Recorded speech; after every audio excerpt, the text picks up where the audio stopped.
Hi everyone, just thought I'd shoot another IGTV video. I've just been out for my run. I know light is terrible, it's because it's evening time. I prefer this time to actually get out.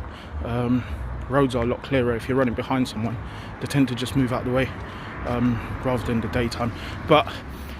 So I just done my workout, bit out of breath. Today I did intervals. Just want to speak a little bit about intervals. It's really useful if you're looking for any fat loss and any performance, so it can start from novices all the way up to advanced. So I ran 1 minute intervals hard with a 2 minute recovery, and I think a lot of people, they don't make the most of their intervals. What they do is typically have the same amount of time for their recovery than they do the actual set. So for example, they'll typically do 30 seconds on, 30 seconds off, meaning running hard for 30 seconds and then taking 30 seconds to recovery. However, most people, unless you're a genetic freak, need longer recovery time. So scientific way to do it is double your time or triple your time of your working set. So for example, if I ran hard for a minute, then I would take a minimum of 2 minutes of rest to help me recover. I can go up to 3 minutes as well, but I just judge it accordingly because 3 minutes is a long time for me. So that's take home message number one. Number two is, the second mistake a lot of people make is when they run, or typically if they're doing a HIIT session or circuit or anything, when they hit their set, they're not hitting it hard enough because they haven't got enough recovery. So they will hit the set too slow or not hard enough, and then they'll hit their recovery set, which you're meant to go right down, take the pace right down. They actually go too far.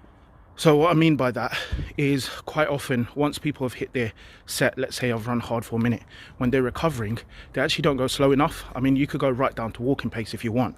You just have to let your body recover as much as possible so you can hit that next set as hard as you can. And what people do is they don't recover properly because they're still running too fast, or if they're doing a HIIT session, they're exerting too much energy during the recovery phase so that they can't perform their working set hard enough.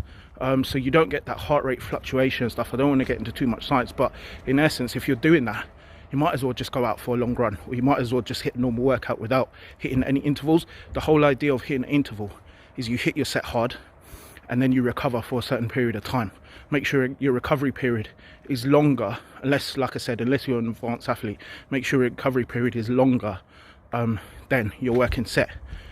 That will burn adequate amount of body fat, and it will increase your performance.